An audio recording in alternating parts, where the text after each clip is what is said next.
Surrendering to a panic attack seems like the last thing we should do in that moment.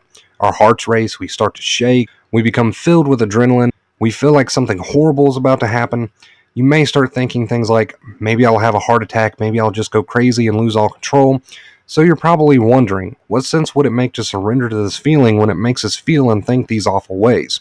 Well, simply put, surrender to panic works because while panic is turned on, it's basically your brain saying, hey, you're in danger, you need to either fight or flee.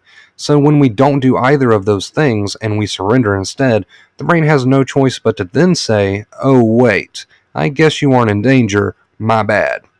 It's as simple as that. If our behaviors tell the brain that yes, there is a real danger, then it will give you the needed protection, aka anxiety panic. Think of your brain as being back in the caveman days. It hasn't evolved since then.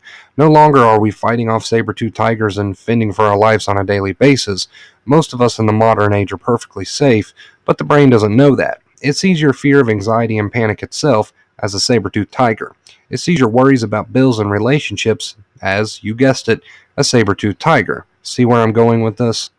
It's now our job to take the brain out of the caveman days and show it with the only language it speaks, our behaviors, that there is no real threat to our lives. That's why when we surrender to panic instead of using coping methods and running around the house, the panic dissolves. To the brain, you didn't just flee the store. To the brain, you ran away from a real threat to your life.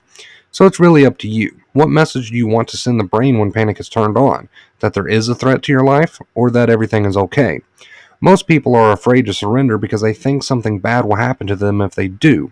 But those people need to realize that by surrendering, you're actually turning off the feelings you hate so much. Most people look at surrender as a leap of faith, something they're unsure of, and something that scares them. But surrender isn't really a leap of faith at all. Nothing bad will happen to you if you try it. The opposite will happen. You will see the bluff for the first time. It's understandable how people fall into this panic trap. It's understandable that people feel like they should fight this thing off. But it's the fighting that is keeping people stuck.